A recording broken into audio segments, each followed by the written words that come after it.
Jadi iri hati atau dengki mengganggu hati atau liver. Maka ketemunya nanti kanker payudara. Kanker payudara, kemudian sing gare panas tok kan. Tensi tinggi atau sering kaku pundak, kanker di kepala, di apa itu? Kanker otak. Itu masalahnya biasanya karena dengki atau iri hati. Karena apa? Kan gregeten. Orang dengki itu bagaimana sih? Senang melihat orang susah, susah melihat orang senang. Nah, bila kita manasi mobil sing panas toh nggone kan ngono iku. Itu mobilnya ibaratnya kan. Itu namanya dengki. Maka dengki itu debaran jantungnya bergejolak terus. Gregeten, akhirnya gregeten timbullah yang namanya di sini kanker. Biasanya kanker payudara. Karena payudara kan berada di area sini kan, dada kan. Nah, maka kalau kita pengen terhindar dari penyakit hati, maka harus tahu letaknya hati. Letaknya hati di mana? Letaknya hati. Remote-nya hati di mana? Kan harus tahu. Ada di liver 14. Jadi letaknya hati nanti di sini. Maka orang yang sering sakit hati di daerah sini dipencet sering nyeri. Di pas loro kabeh deh gini karena letaknya hati. Daerah sini. Di sini bawahnya lengkungan apa itu? Belum payudara kalau perempuan di sini. Plek. Jadi itu mesti sakit. Nggak ada orang yang nggak sakit. Di bawah rusuk terakhir. Ya rusuk. Ini. Jadi kalau pengen hatinya selalu damai, nggak gampang ngamuk, pijet itu yang sakit. Pijet terus sampai tidak terasa sakit. Nanti ketemu orang gak gampang ngamuk. Jadi gak usah meditasi, gak usah yoga dan lain-lain. Terus dipijet iku ae sampai gak loro. Kan itu mesti sakit. Beda dengan yang kiri. Yang kiri gak akan sakit. Yang kanan gak akan sakit. Yang kanan. Kan letaknya di sini. Remote-nya di situ, remote hati. Kalau gak ada yang sakit, berarti bentar. Hah? Aman. Biasanya ada sakit. Biasanya ada. Ya itu. Biasanya ada daerah sini cari. Pokok golek ono sing loro di bawah. Di bawah. Hah? Iya, tengah-tengah antara tulang. Kan di sini di bawahnya payudara. Prakteknya di rumah. Kali. Bahaya. Lah ibu-ibu bahaya. Lah ibu-ibu kan bahaya. Disingkap ae terus digoleki.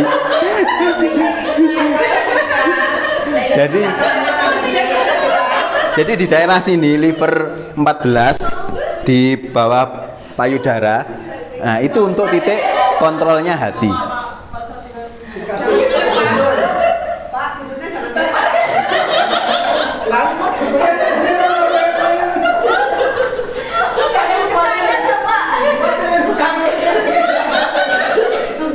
Nah,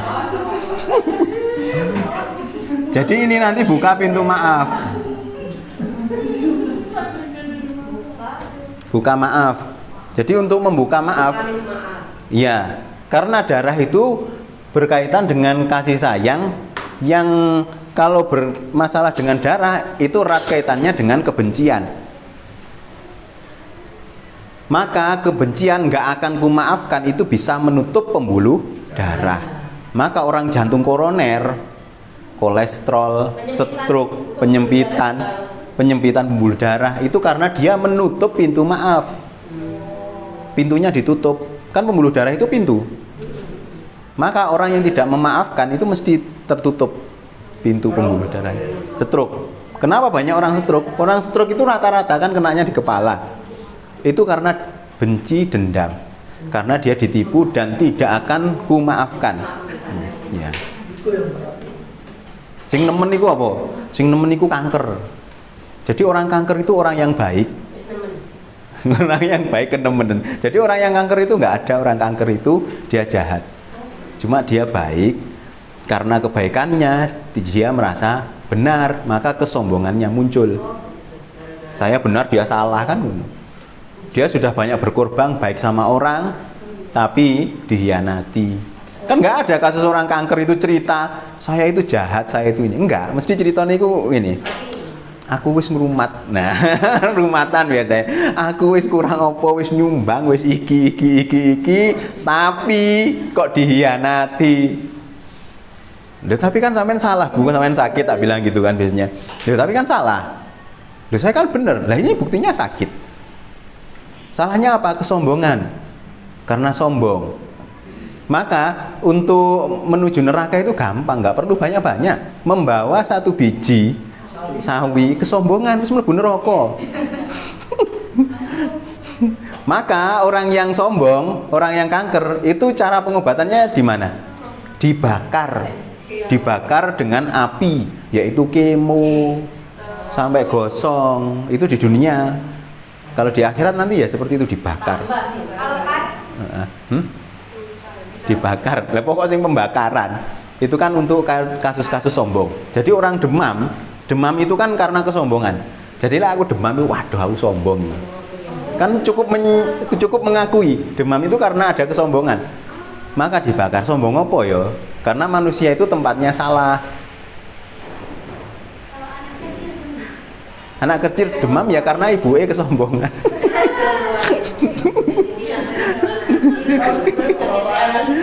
Karena anak kecil itu ibaratnya mobil keluaran bagus. Ketika anak kecil itu sakit tergantung yang naiki yang nyetir. Kalau sombong nggak demam-demam. Ya kan gini loh, kan sombong itu kan gak sadar kadang itu kita merasa sombong. Kan kadang itu meremehkan. Biasanya kan gini kan. Ndang dipangan le, ya kan ngono iku. Ndang dipangan, delok niku lho.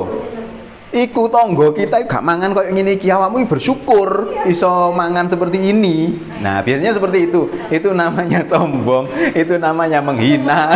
Jenenge. Biasanya kan gitu kalau anak-anak gak mau makan kan, itu namanya menghina sebelah. Secara nggak langsung. Iya, makanya kita ini sekarang banyak kesombongan. Maka di sini Dajjal itu muncul. Dajjal kan simbolnya mata satu, meremehkan kebenaran.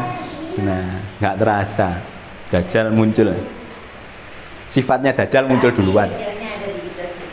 Saja nih kan ngono lah. Dajjal kan sombong.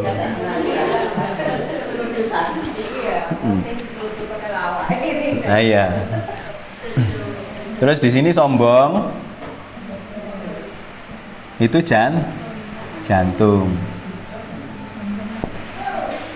Sombong itu urusannya dengan jantung, tekanan darah.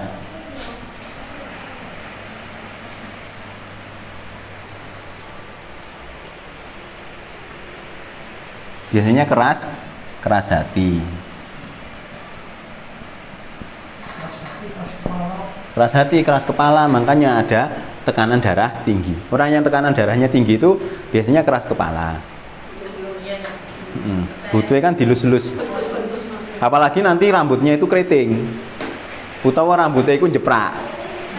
Jadi sing rambutnya keriting utawa jeprak itu kan butuh kasih sayang. Itu kan kode.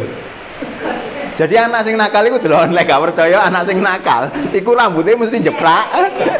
Gak ngono keritinge nuwemen. Iya. Ngumpel. Lah itu kan butuh dilus-elus.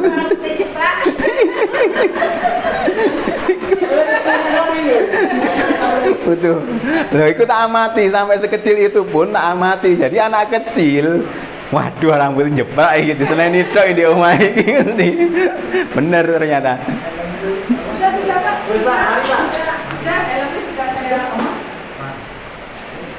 Jadi itu diamati. Kan kita pengobat, kita itu pasien datang itu sudah mengamati, lihat mata, rambut, semua ya, jalannya itu sudah kita lihat.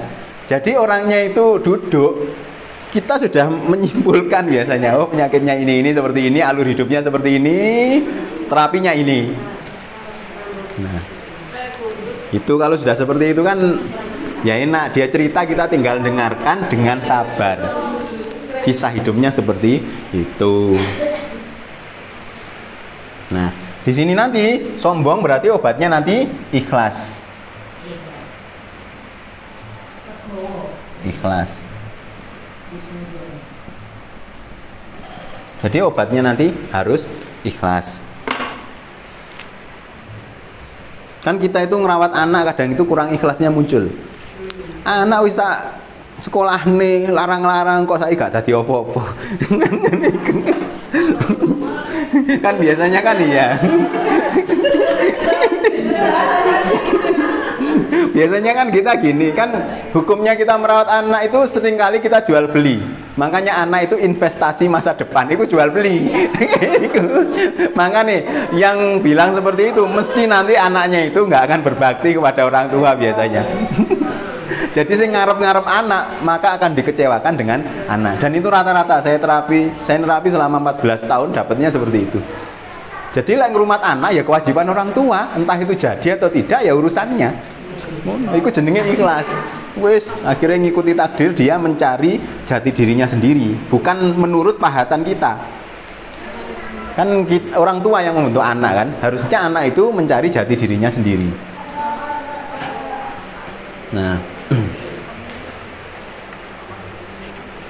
jadi nanti keluhannya sombong, ada tipe yin tiba-tiba sakit dengan gejala dingin dan gelisah, tipe yang tiba-tiba panas, demam, silih berganti disertai emosi tinggi. Ini hubungannya nanti dengan jantung.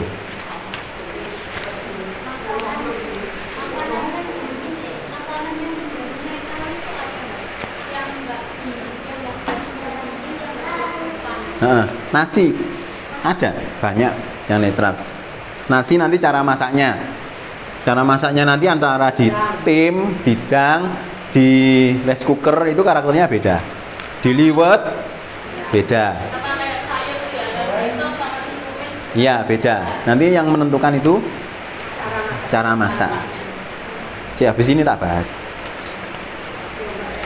Bisa akeh. Tak cepet nih, tak cepet.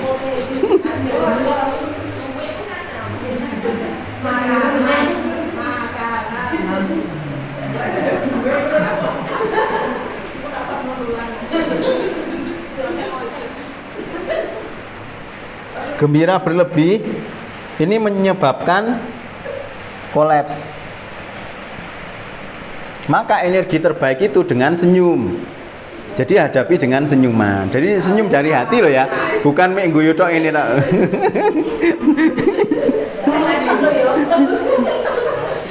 Jadi senyumin aja itu, bukan gembira, senyumin aja. Gembira berlebihan itu melemahkan hati atau melemahkan jantung. Maka orang yang bergembira berlebihan itu mesti nangis. Nangis itu apa? Nangis itu Allah menjaga kita agar patogen dari luar tidak masuk melalui mata. Maka tubuh kita ini dilindungi oleh cairan. Hidung dilindungi oleh lendir. Telinga dilindungi oleh cairan di telinga. Terus mata, air mata. Mulut, air liur, saliva. Terus di setiap lubang itu mesti ada cairan kentalnya. Kalau di leher tenggorokan itu amandel. Kalau di anus itu ada cairan yang lengket, pelumasnya. Maka tidak boleh melakukan sodomi di situ kan, karena nanti membuat cairan masuk ke atas sehingga menimbulkan penyakit. Nah, itu. Jadi yang cair-cair itu melindungi manusia. Sama dalam dunia ini yang cair-cair yang bisa dicairkan itu melindungi manusia.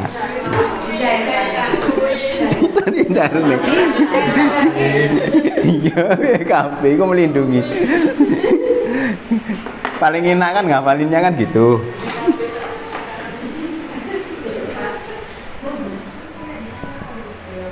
Egois, marah, kikir. Egois, marah, kikir itu menyebabkan pada liver. Jadi masalah egois, marah, gigit itu livernya bermasalah. Marah menyebabkan pembuluh darahnya nanti pecah. Jadi emosi marah. Jadi kalau ada masalah pada ini, hati, liver, jantung, kemudian liver lagi, itu hubungannya ada pada jiwa, yaitu biasanya ada masalah dengan perempuan. Gitu caranya.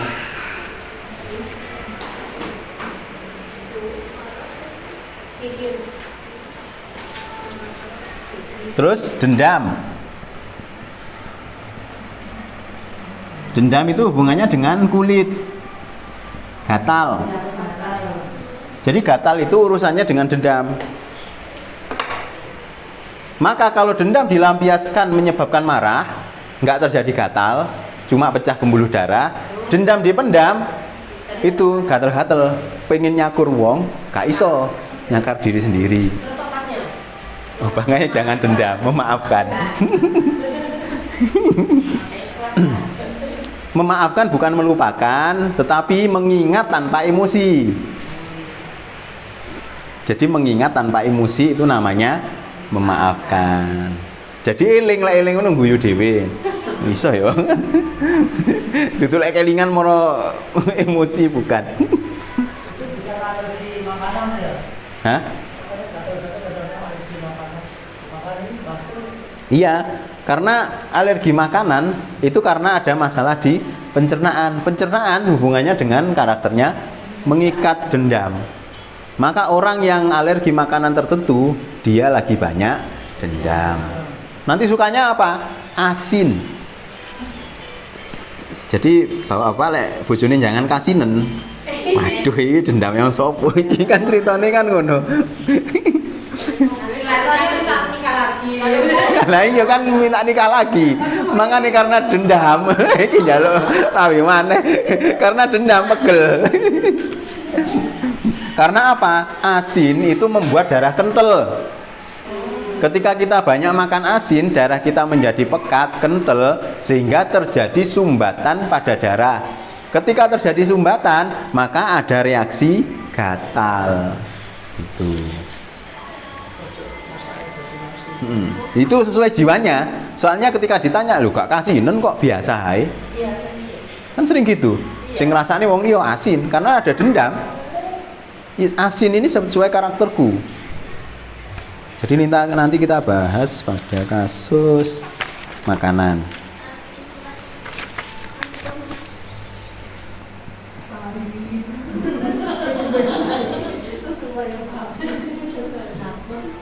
Takut atau was-was ini membuat ginjal lemah. Urusannya dengan laki-laki kalau masalah ketakutan.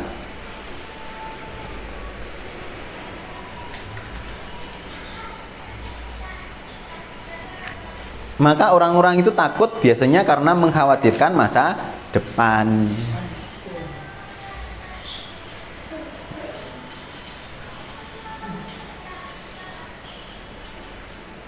Takut karena masa depan, menyesal karena masa lalu. Cara menghilangkan masa lalu bagaimana? Lah masa lalu kan sudah hilang. Kenapa kita tidak bisa hilang dari masa lalu? Karena sering mengingat kenangan. Nah, itu. Jadi tidak mau membuka kenangan baru, senengane kenangan lama, tok jadul iki meneh.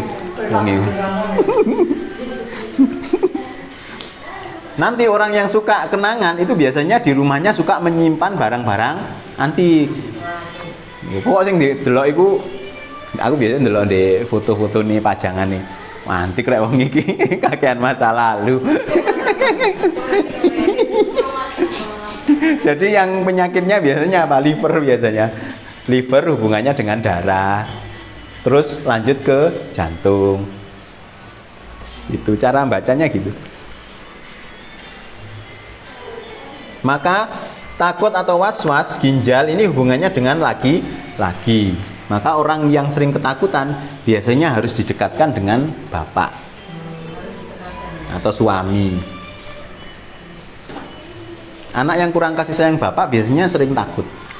Maka nanti dikasihlah Kalau perempuan, suaminya yang karakternya itu keras. Kalau laki-laki, istrinya tomboy. Jadi nanti dibalik, ada jiwa yang tertukar. Apalagi anak yang jiwanya tertukar. Iya, ruwet. Anak yang jiwanya tertukar, anak laki-laki, anak lahir laki-laki tapi jiwanya perempuan, akhirnya melambai. Nanti dapat jodohnya anak perempuan yang tomboy. Gitu. Ya pasangan.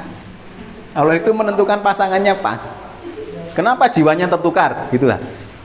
Karena inginnya perempuan, lahirnya laki-laki. Anak yang tidak diinginkan. Biasanya anak nomor berapa? Nomor 2. Ketika nomor 1 laki-laki, kedua nanti perempuan kan, lahirnya laki-laki jadi melambai. Iya, itu. Makanya jangan mencampuri takdir dalam kandungan. Apa?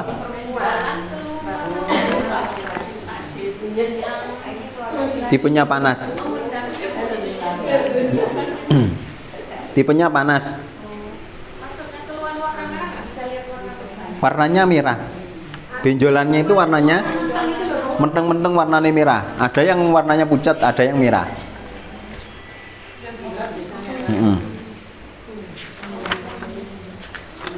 Terus minder. Minder sama dengan takut. Minder ini juga sama. Ginjal. Terus takut, ginjal. Sedih, paru.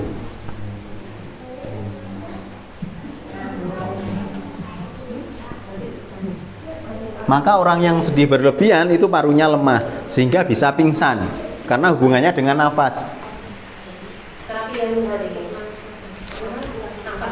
Terapi nafas atau terapi bunga. Maka orang meninggal itu di rumahnya mesti dikasih bunga agar menurunkan kesedihannya. Itu tidak ada di zaman Rasulullah ya, itu adanya di zaman wali. Maksudnya wali songo itu gitu maksudnya. Tapi kalau kita sudah jiwanya kuat ya nggak perlu bunga, maksudku gitu loh. Bunga itu untuk orang yang sehat, yang sakit. Nggak apa-apa. Kan untuk menenangkan jiwa. Sedap malam kan energinya muncul di malam hari, di jam liver biasanya. Berarti kalau ada orang sakit itu dikasih bunga itu nggak apa-apa? Ya nggak masalah sih sebenarnya. Sebenarnya itu nggak masalah. Iya.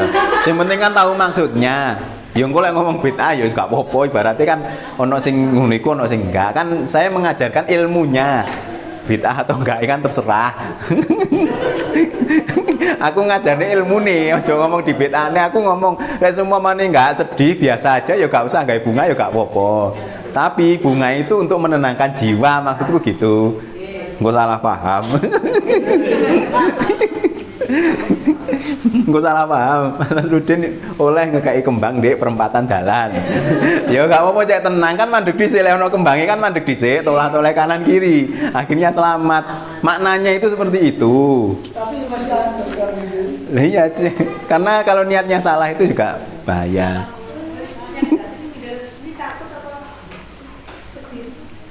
Sedih dan minder. Oh, sedih itu paru, minder itu ginjal. Kemudian Gak pede itu minder, energinya ginjal sama dengan takut. Kemudian prasangka buruk, suudzon. Itu paru sama sering bohong, tenggorokan.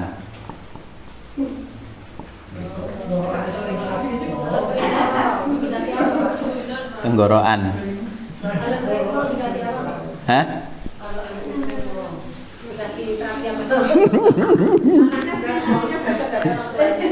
Lah iya kan anak bohong itu karena takut dimarahi orang tua. Ya wis aja ngamuk-ngamuk maksudku. Dadi wong tua iku biasa ae lho. Anak nomor 1 dengan nomor 2 itu beda. Anak laki 1, laki 2 itu beda. Kalau laki 1 perfeksionis, laki 2 itu hiperaktif. Jadi yang sering mencahini koco, banyak membuat masalah itu anak laki yang nomor 2. Dan memang karakternya seperti itu. Sekarang dia memecahkan kacanya orang, nanti dia akan memecahkan masalah orang lain. Kan tipenya iya, lah saya diseneni ya, gak akan berkembang. Lah terus mecahne kocone ya dijoli kocone lak beres. Duit itu kok ngendi ya njaluk. Aja ruwet-ruwet. Lek gak ngono kan tukang koco iku gak bayaran, gak wayu.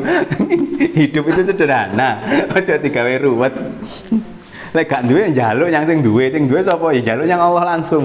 Ya Allah aku gak duwe sangu, ya Allah tuku koco kan ngono lak beres. Aja njaluk yang menungso. Akhirnya ngemis.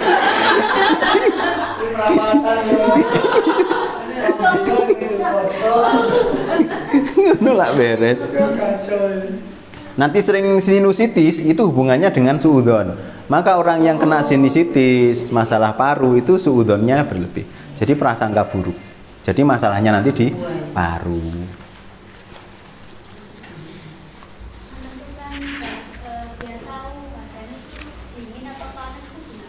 Nah nanti pelajaran selanjutnya, sabar. Ini dasar. Nanti menentukan panas, dingin, lembab, kering. Makanan panas, dingin, lembab, kering. Terapinya nanti untuk dingin, panas, lembab, kering itu nanti setelah ini. Saya dasarnya dikuanti sih. Dulu sudah. Sekarang Nah, kemudian jika emosi stabil, tidak ada stagnasi energi, maka energi lancar. Maka nanti emosi di sini kan ada pusing 5 unsur kan? Di sini hati, jantung, limpa, paru, ginjal.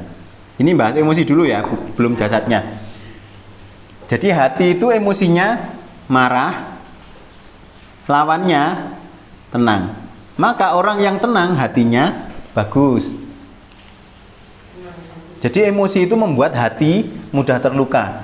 Nanti komponennya hati itu apa saja? Mata, darah, otot, tendon. Ini emosinya hati. Jadi, tendon itu sing dibuat gerak. Jadi ketika kita nyeri di sini atau geraknya itu dibuat gerak gini, aduh sakit, itu tendonnya yang kena. Jantung, mata, darah, tendon. Maka orang yang tidak tenang ada gangguan pada mata. Mata minus, ngenes. Terus plus. Lah ngenes itu biasanya matanya minus.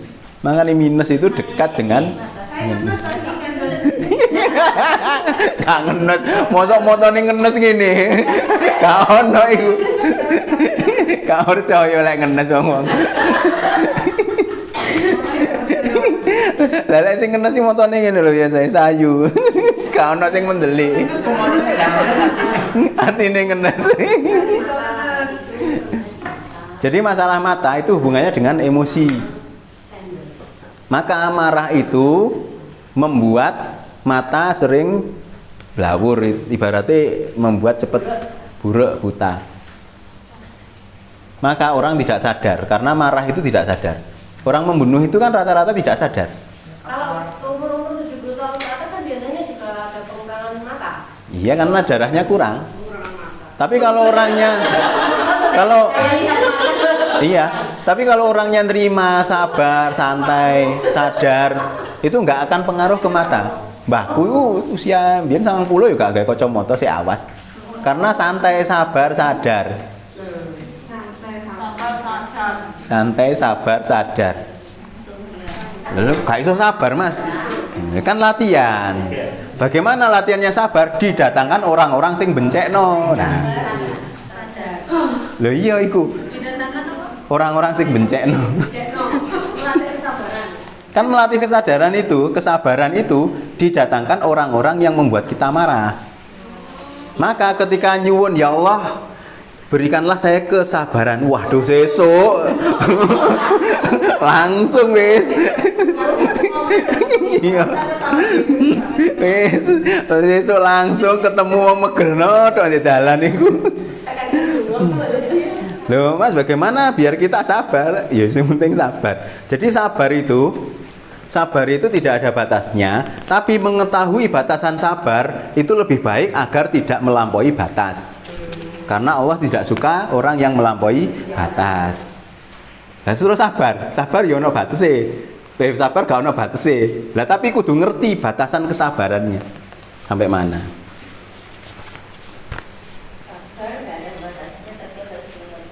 Batasan dari sabar. Biarkan tidak melampaui batas. Ngono.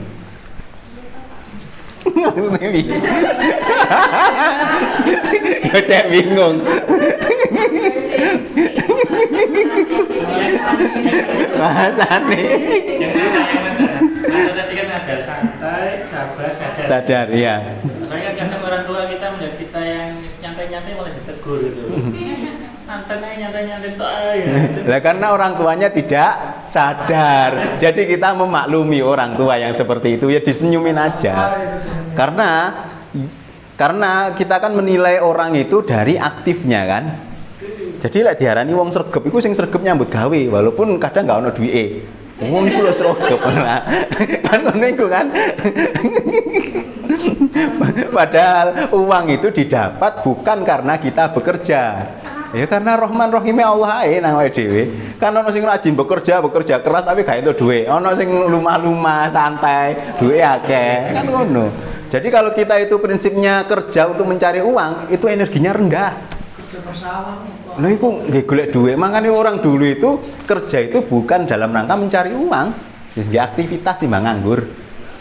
Jarene wong biyen kan ngono kan, gak golek duit. Makanya didatangkan uang yang lebih banyak. Sawahe ombo, anake nak diatur, sekolah ya iso nyekolahne, semua tercukupi. Kerjane mulai dari jam 7 sampai jam 4. Karena mereka bekerja bukan mencari uang, tapi nggawe aktivitas. Aktivitas itu yang namanya ibadah. Jadi kerja itu sama dengan ibadah. Aja niate golek duit. Niat ibadah, kayak dhewe nulung wong ya niat ibadah. Seperti itu. Maka kalau kita sedang mengejar uang tidak akan kita dapat. Kalau kita santai, uang itu akan datang dengan sendirinya. Itu kaidahnya. Lah iya kan santai teko dhewe. Lah iya ikut iku baru.